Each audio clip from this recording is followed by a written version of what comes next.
And when COVID happened, like so many other things, we moved online, and we had some great speakers online, and people grabbed a beer or another kind of drink and sat with us on YouTube. And now we're excited to be back in person. In fact, tonight we're here, and on November 9th, we'll be having Solidarity on Tap in Boston. We have some Bostonians. Excellent, welcome. All right. We'll be welcoming Maureen O'Connell, who's written a recent book on the realities of racism through her family's perspective. So if you're going to be up in Boston November 9th, make sure to join us. And we're hoping the Solidarity on Tap will start returning to cities near you as well. One of the traditions we have at Solidarity on Tap is we like to kind of ask how people got here. What are your connections? Do we have, how many folks do we have representing a Catholic parish somewhere in the country tonight? Any Catholic parish members? All right, give them a round of applause. Excellent. How about folks here who are an alum of a Catholic university, and raise two hands if it's a Jesuit university. Two hands. Oh, nice. Excellent. All right. Anyone an alum of a Catholic high school? All right. Put a second hand up if it's a Jesuit high school. Very nice. Do we have any members of the Jesuit Volunteer Corps or Jesuit Volunteer Corps Northwest with us tonight? Excellent. Welcome. How about any Jesuits? Do we have any Jesuits in the room? Excellent. Welcome. We're glad to have you. Okay. We're really excited for our program this evening. We have a great duo here that's going to provide us some good content, some sustenance. You know, Solidarity on Tap is supposed to put the social and social justice, right? So you all are being very social. Now we're going to give you the justice part. Okay. I'm excited to welcome Teresa Carino Peterson, who sent me a good bio, so I'm going to use it. Teresa is an educator and activist, particularly interested in racial justice and embodiment. She currently works as a campus minister and teacher at Sacred Heart Prep, which is in Atherton, California, where she teaches social ethics and coordinates their immersion experience program. So we're excited to welcome Teresa, and we're going to let Teresa introduce Michael, and I'm going to invite both of them to come on up on the stage. Yeah, Teresa! Thank you!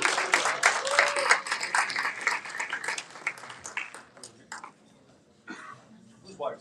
That's my water. Okay, you should do it. There you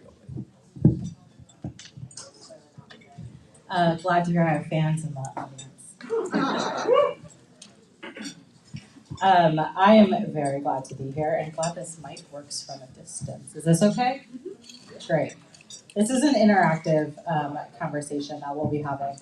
And so there will be time for a question and answer at the end, so think about your questions while we talk. I'm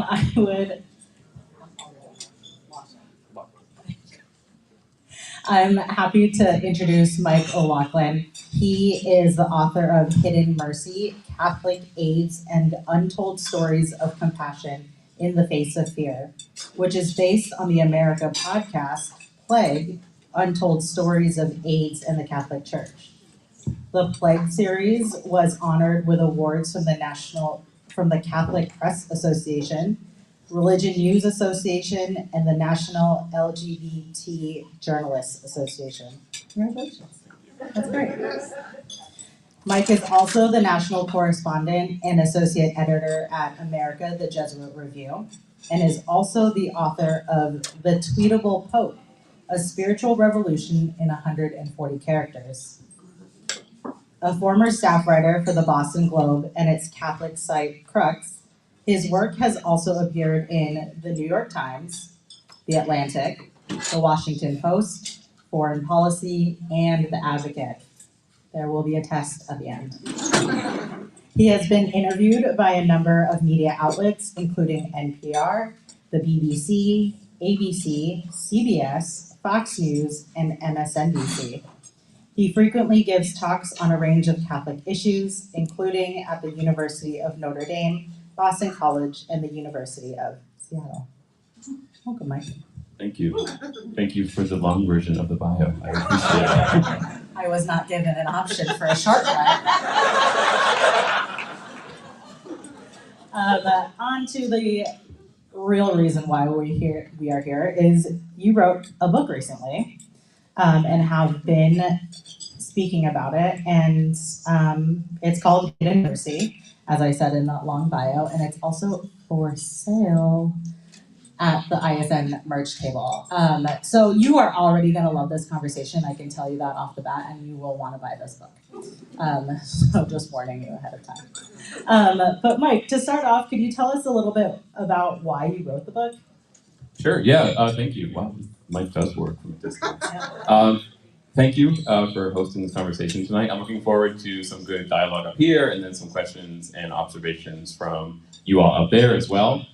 This is my first time at the teach-in. I've been working with the Jesuits at America for 6 or 7 years now, and I certainly know about the teach-in, but this is my first time experiencing all this energy and enthusiasm in the crowd, which is really nice because sometimes as a journalist, I'm writing stories that aren't the most uplifting. When you cover the news and the Catholic Church, you kind of get into some depressing stories once in a while. So being able to be at events like this, meet people who are excited about their faith, who are living the gospel in radical and meaningful ways, is a much needed energy boost for me personally as well. So thank you for allowing me to be with you for some of this tonight. So why the book? It's a good question. The book is about the response of individual Catholics during the height of the HIV and AIDS crisis in the United States, which is generally considered to be 1981 to 1996 or so. And I was born in the mid-1980s, so I don't remember much of it firsthand at all. By the time we got to the late 90s, with advances in pharmaceutical technologies, HIV was a very different diagnosis than it was in the early 1980s, and society kind of moved on. And we didn't spend a lot of time learning about what we experienced as a society during the early days of the HIV and AIDS crisis. So it's not a natural topic for someone born in the mid-1980s to maybe be interested in or to know much about. And I certainly didn't know much about it when I began reporting. So why did I write the book? I had been reporting on the Catholic Church in the United States for a couple of years, back in 2014, 2015. That meant writing a lot about LGBT issues in the church because society was debating things like same-sex marriage, advances for LGBT people throughout society, and my job was to capture what Catholics were thinking about things, what bishops were saying about these things, kind of getting a pulse of what do Catholics in the United States think about this big change when it comes to how we treat people who are members of the LGBT community. So that was kind of my beat. From a professional context, it was interesting. There was a lot to write about. But from a personal context, it was much more challenging because as a gay Catholic myself, I had been struggling a little bit with like, what is my role in this institution that isn't always affirming or welcoming of this particular community. And it was really interesting sort of doing this reporting and learning about current events, but it still didn't feel totally fulfilling. I wasn't sure if I had a place in the institution, what my role would be, if I was fully welcome. And I was chatting about this with a priest friend one night over dinner and explaining some of that isolation I felt, some of that alienation I was experiencing, and sort of telling him that I felt like I was the first person to go through this ever. And he listened really patiently and nodded along and rolled his eyes in his head a little bit because, of course, that's not true. I think anyone who's Catholic has felt some kind of alienation or disappointment at the church at some point in their lives, and yet people grapple with that and decide to persevere within the institution. But he told me a story. He said, you might feel alone and you might feel like there hasn't been a community that was supporting the LGBT community, that maybe church leaders weren't on board. But he told me a story about his early ministry. He had been a college chaplain in 1990s in Toronto, and he had heard murmurings that some of the campus community was being affected by HIV and AIDS, either personally or they knew other people who were affected. And the community wanted a space to meet. They wanted to be able to support each other, kind of like a support group, but they couldn't find any space on campus. So my friend, a young priest at that point, offered them the Catholic Student Center and said, you can meet there, no one will bother you, it'll be a place where you can gather together and not be afraid of others kind of interfering. So they met in this space. It was a smaller group, but they were meeting and supporting each other. And my friend, his bishop, found out what was happening and called him into a meeting and said, you have to shut down this group. You can't allow them to meet on Catholic property because it looks like the church is supporting the gay rights movement. So my friend was frustrated at this, but he's pretty quick on his feet. And he said, well, actually, what we're doing is a pro-life ministry.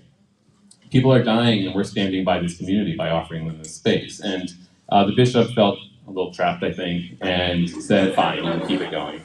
So it did. And it's like a small example, right? Like he wasn't in the trenches kind of doing HIV and AIDS ministry, but he was at least standing by a community in need. And that was inspiring to me. I hadn't known that part of his ministry. I didn't know that about his early priesthood. And he suggested that I might consider learning some of this history about how individual Catholics responded to HIV and AIDS in the 1980s and 90s, because he had a sense that I might feel less alone because there was this sort of critical mass of individual Catholics who responded with mercy and compassion, motivated by the gospel at a very difficult time for a marginalized community. So I took him up on it, and for the next several years, I reached out to dozens of people, interviewing them about their own experiences. We produced this podcast, Plague in America. There's at least 2 Jesuits here who helped with that podcast, so thank you very much for your assistance with that. And then the result, as of last year, is Hidden Mercy, which goes deeper into some of these examples of Christians living the gospel in extraordinary ways. Yeah, thanks for that. What I love in your example that you just shared, or your story that you just shared, and I think is evident throughout the book, is this personal invitation and this invitation to explore personal stories. I think when we think about any political issue, it becomes this like banner in the sky, and we forget about the real lives at stake. And real lives who are affected. So I love that you entered into this out of your own journey, and then were invited to learn more about the people that you wrote about from a friend of yours. And 2 people in particular stood out to me when I was reading your book, and if you could speak a little bit about their journey, Father Bill McKibben and Sister Carol. Sure, yeah. Father Bill McNichols, who was a young... Oh, no, you're good. I was Billy McKibben. sort of very casual and coolly correcting that. You can call me out. So Father Bill McNichols, he was in the 1980s a young Jesuit priest who had moved to New York City to study art.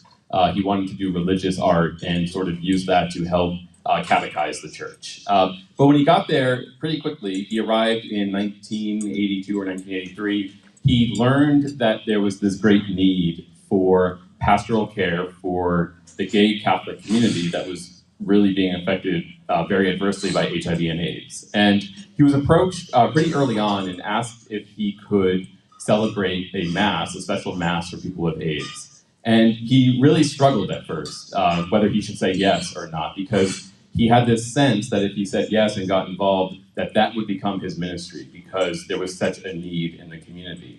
And it was something revelatory that he told me I hadn't thought about in this way, that the community most affected by HIV and AIDS in the early days were young gay men in their 20s and 30s. And a diagnosis was often a death sentence in many ways. People would get very sick and die months or a couple of years later. And often people, I think, in their 20s have this impression that they don't have to deal with these questions of mortality for several decades. But suddenly, this entire community was being forced to think about end-of-life issues, about the meaning of their lives. And they were not able to turn to their faith in many instances because they had been cut off as a community. The church in the 1980s released documents condemning homosexuality.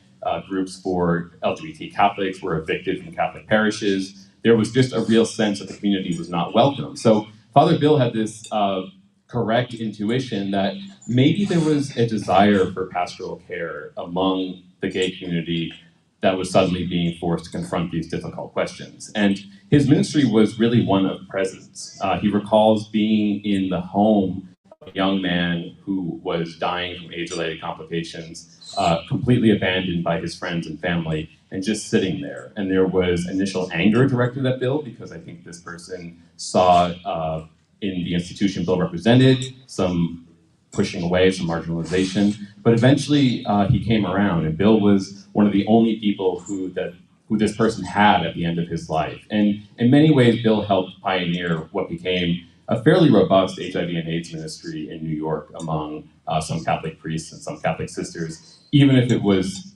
carried out away from the limelight, very much an underground ministry in many ways. So one example of a priest who responded with mercy and compassion, and who was very honest about his own life. He had decided early on that the most effective response would come from another gay person. So he decided to risk quite a bit and come out pretty publicly, actually, in a letter in the New York Times explaining why he thought gay Catholics needed better pastoral support. And the result, I think, was this radical show of solidarity with the community, putting something on the line, putting something that he could get in trouble for, that he could lose some opportunities for, but doing so because he thought he would be able to serve the community better. In a different part of the country was Sister Carol Baltashevitz, who was a trained ICU nurse, ER nurse, had transitioned to home care nursing in this small town in southern Illinois called Belleville. And she began encountering some younger men who had moved to the coasts, young gay men who had wanted to chase their dreams in places like New York, San Francisco, LA, but they got sick and moved back home to Belleville and moved in with their parents. And she was really frustrated because she was used to kind of solving problems, and medically there just wasn't much to do at that point. So she decided that if she was going to be an effective ally, she had to learn all she could about HIV and AIDS ministry, HIV and AIDS care. So she and another sister, Sister Mary Ellen, they approached their superior and asked if they could move to New York to kind of throw themselves into HIV and AIDS medical care at the Catholic hospitals, volunteering with HIV and AIDS support groups, learning all they could about the community before they returned home. And the superior was kind of shocked because Carol had never even visited New York, and she was now asking if she could move there for 6 months. And New York in the 1980s was not the New York of the 2020. It's a very different place in many ways. But she eventually got permission and moved to New York City and threw herself into this community she didn't know much about. She recalls one story. She was volunteering on an AIDS hotline at the gay men's health crisis, where people could call in and ask whatever they wanted, completely candid questions about how to protect themselves from HIV infection. Only the callers didn't know that there was this kind of small Polish nun on the other end of the call calling her, and she would get calls asking if certain sex acts were safer than others, and she had a binder in front of her and flip through trying to find a section about sex. And she would give the answer when she could. Sometimes she couldn't, like when the man called who had been married to his wife for several decades, but deep down knew he was gay and wanted to figure out how to come out to her. And she put him on hold and literally yelled to a supervisor, "I don't know how to answer this question." Why would she, right? And it was frustrating to her in many ways, but she stuck with it, and eventually, through many more stories like that in the book, which you can purchase back there, she returns home to Belleville, opens what becomes an HIV and AIDS resource center that really grows into one of the largest providers of HIV and AIDS care in that part of the country. So these examples of Christians, of Catholics responding to a crisis in a very merciful way at a time when society really wanted nothing to do with this community, wanted to ignore the crisis, they nonetheless found something in their faith that they can do the right thing. Father Bill and Sister Carol just sound so amazing. When we started this teach-in, we had our speaker, I'm sorry, names are escaping me right now, break open the word for us, and she asked a question for us to think about, and it was, for what and for whom are you willing to lay your life down for? And she emphasized bodies, and I feel like that's very related to what we're talking about now. You know, you had Father Bill put himself out there and put his body on the line for the sake of the bodies of young gay men in New York City. And then we have Sister Carol, who is putting her body on the line and answering some bodily questions. And it's just amazing to me that we have, when I think about the church in the 80s and AIDS, it is a vastly different portrait. And I, in my righteous anger, can think about what the church did and does and continues to do in marginalizing people, especially from the LGBTQ community. But what I loved about your book was you just continued to tell these stories. And I want to ask you a question that's not fully formed in my head, so I'm sorry if this comes out a little disjointed. But something about the purpose of telling history. Like, why is it important to write these stories down, and why is it important to talk about mercy when it seems kind of like this younger sister to justice? Yeah, that's a good question. So sometimes at these events, I get the questions sent to me in advance, and I have these kind of canned answers that I give. This is not one of those instances, so I am now verbally stalling as I try to think of a good answer to that. Well, you can buy his book at the merch table. So thank you. No, it's a great question, and I think you raised an important point. So I focused on the couple examples I gave of really profoundly moving stories of Catholics doing the right thing. But it only makes sense against the backdrop of what was happening in society at the time. So one quick kind of example, a poll came out from the Pew Research Center in the 1980s, I think it was 1984, that asked Americans if they thought HIV and AIDS might be a punishment from God for people leading an immoral lifestyle. So a pollster was asking this question, which is kind of horrifying to think about. And then 40% of Americans agreed that HIV and AIDS might be a punishment from God for people leading an immoral lifestyle. So 4 in 10 Americans not only agreed with that sentiment, but were willing to admit it to a pollster. So we know through social sciences, the number was actually probably higher. People sometimes get nervous admitting when they have attitudes they perceive as being negative. So that was sort of the general context of what society was like at the time. And the Catholic Church, Father Bill and Sister Carol should not be seen as sort of representing the totality of the church's response to HIV and AIDS. That's simply not true, and we don't want to whitewash history and pretend that there weren't negative aspects. Around the country, you had Catholic bishops who were fighting civil rights bills for LGBT Americans, which on the surface kind of makes sense. We saw that play out around same-sex marriage as well. But it was actually, in some ways, a more upsetting development because some of these bills that were fighting for civil partnerships were because you could be fired from your job if your employer learned out you were diagnosed with HIV, and you could lose your health insurance. And because there was no civil partnerships, you were unable to get onto your partner's health insurance. You could then be evicted from your house. There were no non-discrimination laws for housing. So many of these bills were aimed at providing the basic necessities for people to live, and you had Catholic leaders successfully fighting against them all around the country, even in places like New York and San Francisco. So my point is that there was a lot of shame, stigma, bigotry around this issue at the time, including from some Catholic leaders, which is what makes Carol's story and Bill's story so remarkable, so heroic, because they were fighting against society's prejudice and the church's own stigma that was being perpetuated by some church leaders. But in terms of your question about history, for me, some of this was selfish. I just felt isolated myself and wanted to learn some of these stories in order to understand that any spaces in the church that feel very welcoming and safe for whichever community you find yourself needing that kind of safety, those don't exist by accident.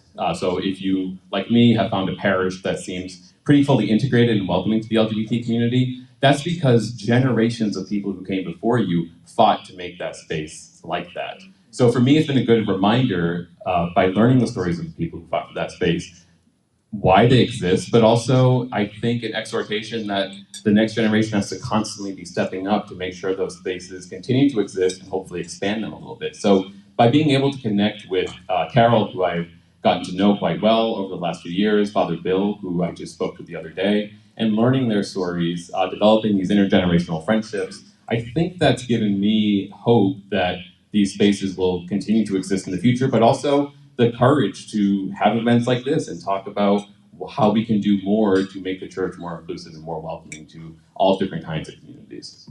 Yeah, thank you for answering that question on the fly. We can stop.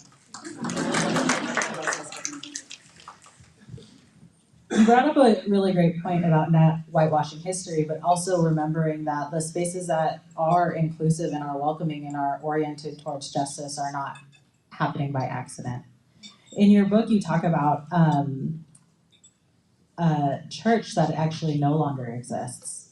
I believe it was called St. Agnes. Maybe. You have read the book more recently than I have. I didn't know I was going to be tested. I believe it was called St. Agnes. It was in the Lower East Side, and it held the largest memorial to those who died from HIV and AIDS in the 80s and 90s. And the for reasons beyond my understanding, the church no longer exists. But you do share in the book kind of like you got to see it in its final days. Do you remember this chapter? I do, yeah. So this is St. Veronica's in Greenwich Village in New York.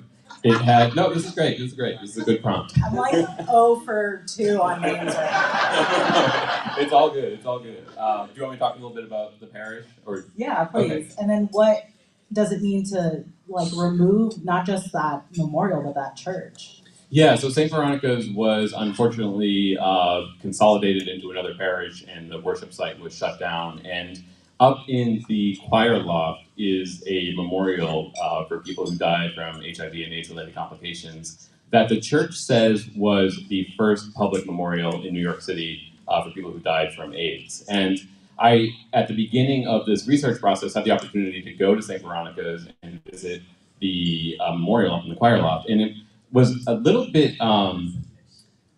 it was an interesting experience because on the one hand, there was this memorial that existed in a church, which I thought was a nice gesture. It was also very hidden.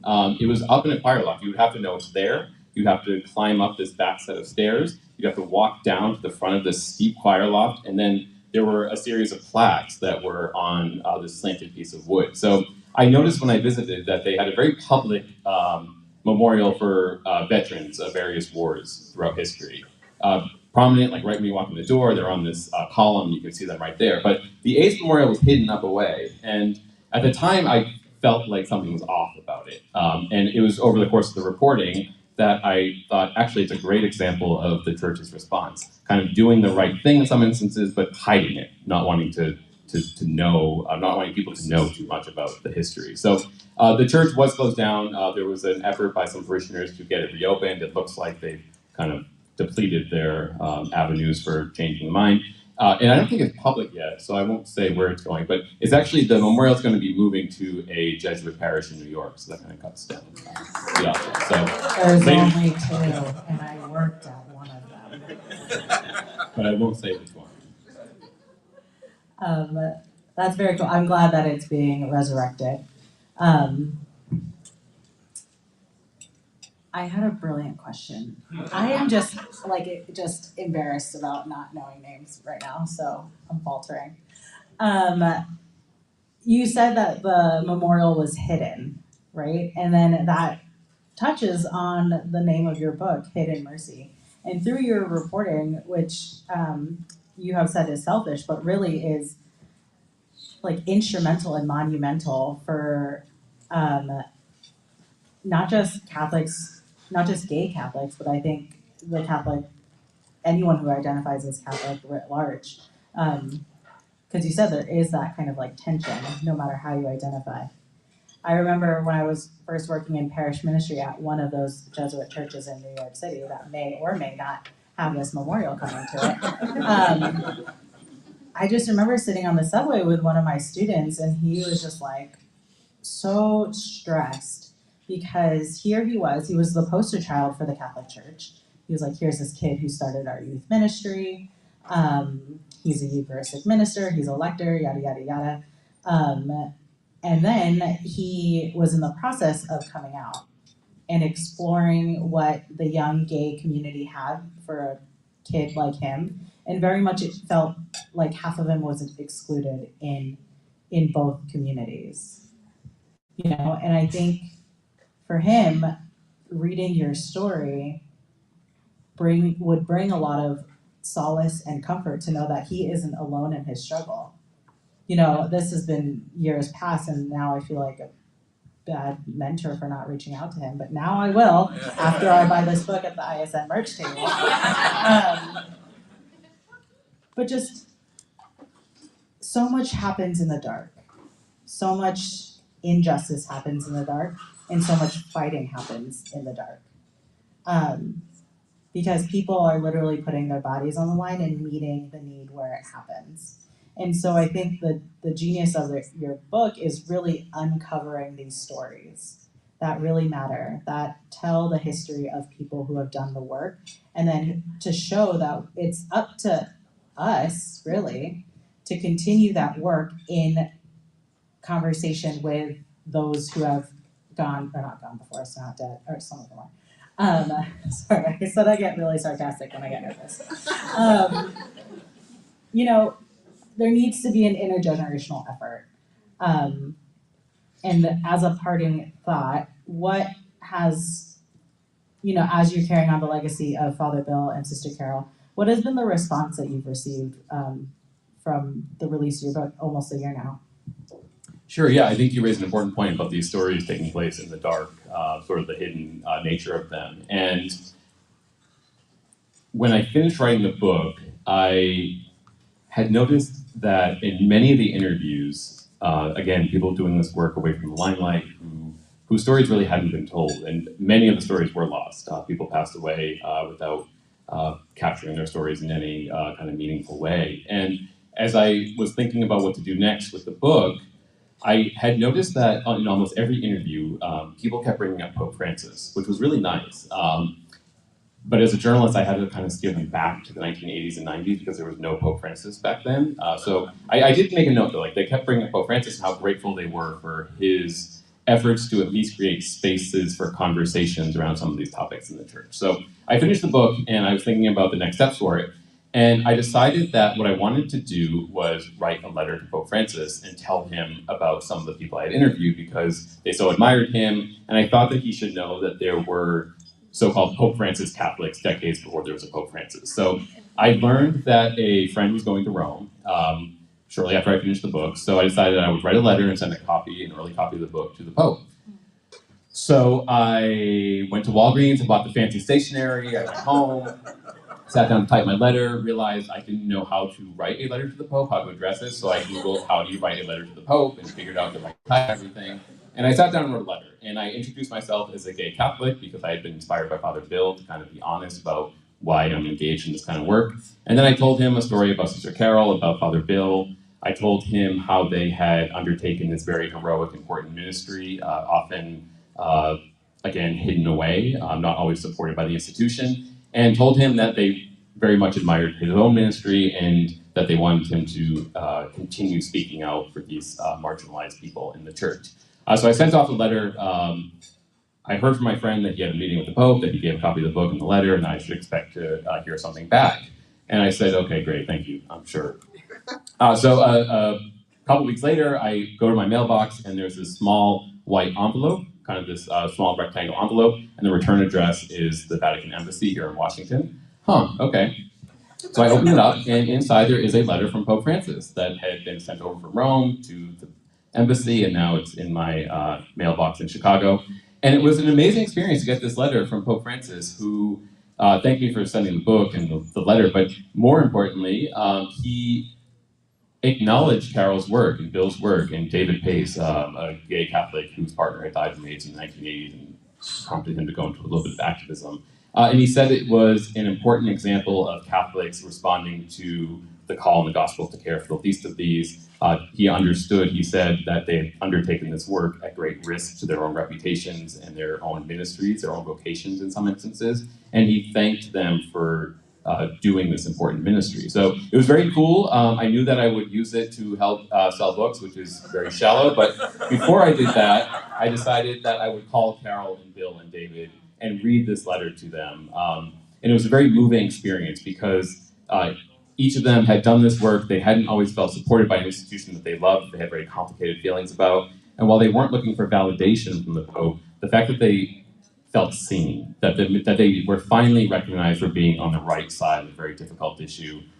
It only took 30 or 40 years, but eventually the work that was done in the dark was now being brought to the light. So that was a reaction I certainly didn't expect, but one that was very moving to me as a journalist to be able to offer some of the people who I write about in the book. Well, thank you, Mike. This has really been a hopeful conversation for me, and I hope for all of you. Yeah, it's been a pleasure getting to speak with you. Thank you.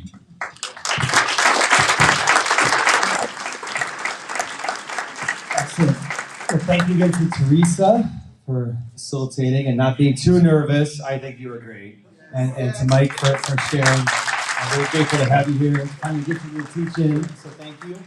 I want to make sure we thank our sponsor, the Georgetown Initiative on Catholic Social Thought. So thank you to them and Christian for being here tonight to represent Georgetown. And I wanted to just bring your attention in the back right hand side of the room. You see the large wooden cross. It was actually brought from El Salvador last week. It was made by a Salvadoran artist cooperative there, and it's themed around the story of the teach-in. You see the 8 people in the center of the cross are the 8 martyrs of the UCA, the Jesuit University in El Salvador in 1989. The teach-in tent at the top, and now the U.S. Capitol at the bottom. So we were lucky to be able to partner with Christians for Peace in El Salvador, CRISPAS, who helped us to work with the artisans to bring that cross here to the States to be a permanent fixture at the Ignatian Family Teach-in for Justice. So if you're here for liturgy tomorrow night, you'll see it during Mass. And there are also those beautiful banners that tell the story of the 25 years of the Ignatian Family Teach-in for Justice. So I want to make sure you got a chance to check that out while you're still getting a little bit more food or maybe one last drink at the bar. The large-scale breakout sessions will begin at 7:55 throughout the facility, so we hope you can take part in one of those. We have some really amazing folks presenting, and so we hope you can find your way, and then we'll regather in the ballroom later this evening for the prayer for the martyrs as well. So we hope you can join us for that. Thank you for being with us tonight for Solidarity on Tap, for being here for the Ignatian Family Teach-in for Justice, and for supporting the work of the Ignatian Solidarity Network. Thank you, everyone.